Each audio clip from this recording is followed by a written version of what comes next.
All right, a big race in Texas. Senator Ted Cruz wins re-election. It was a close one, but nonetheless, he did win. He beat out Democrat Beto O'Rourke in a tight battle. The campaign including a visit by President Trump for Cruz late last month. A lot of people saying he certainly needed that boost. Joining us now from Los Angeles is Dan Palmer. He was an advisor to Ted Cruz during the 2016 Republican president primary. He is also a GOP financier and a contributor to The Hill. Dan, thank you so much for talking to us. How much did the president boost Ted Cruz? I think quite a bit. I think his visit to Texas really rallied the Trump base, and the Trump base got permission, in effect, to get behind Cruz. There was obviously some bad blood after the hard-fought primary, but I think everyone kissed and made up, and Ted is a U.S. Senator once again. He went from Lion Ted to Beautiful Ted, as the president said, pretty quickly. What about the other side of this? Beto O'Rourke, he got some enemies on the left who said, you know, he raised over $60 million.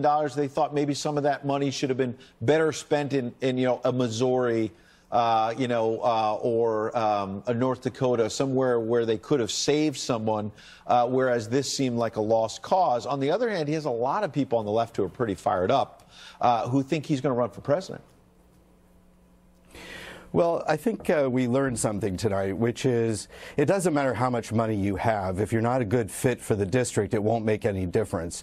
And I think we saw these very radical progressives, whether it was Stacey Abrams in Georgia or Gillum in Florida or Beto O'Rourke in Texas, a lot of energy with the base, a lot of money coming from outside the district. But at the end of the day, if they don't match up with the electorate, it isn't going to make any difference. Are you surprised that it was as close as it was? I mean, you know, the president has been campaigning hard, especially in Texas as well, on immigration. And his base is fired up by immigration. And the state of Texas and voters there, they want to see immigration reform. And so Ted Cruz, you would think, would be a slam dunk. I mean, any surprise at how close this race actually came down? I think it's really interesting to see the turnout. I think people were expecting maybe 6.5 million votes, and it will be well over 8 million, I think, when it's all counted.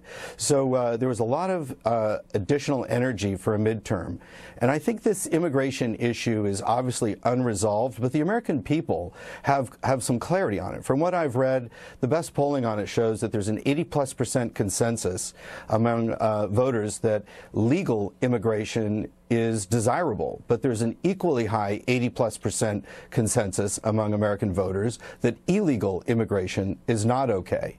And the problem is that the federal government has not found a way to reconcile these two realities and come up with a understandable, enforceable immigration policy.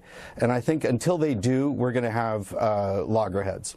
Yeah, Dan, I was teasing our Democratic strategist, Richard Fowler, during the break, and I'm going to give him equal time later this hour so he can speak his piece. But I was teasing him about how Democrats keep talking about this wonderful night and the blue wave that they believe still happened when you have a president who got through 2 Supreme Court justices with, you know, barely a majority in the Senate. Now he could have as many as 54 or 55 seats, Republican seats in the Senate.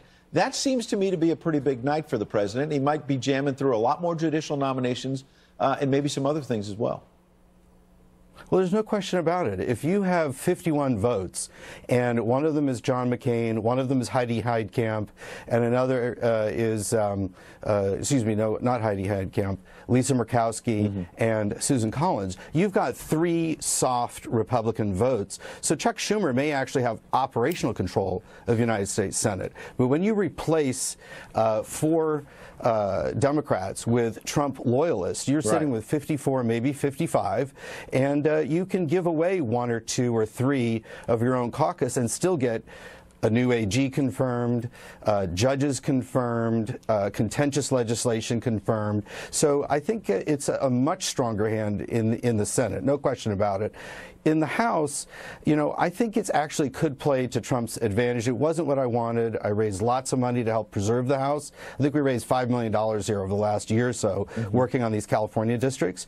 But having Maxine Waters chair banking and Nancy Pelosi with the gavel will remind Republicans why Democrats are unfit for power. And I think that at least that radical wing of the Democratic Party is completely unacceptable. Dan, I told you Richard Fowler's going to get his say. He's shaking his head at some of the things you're saying right now. We're going to have to go to a break. We're going to give him his turn in a moment.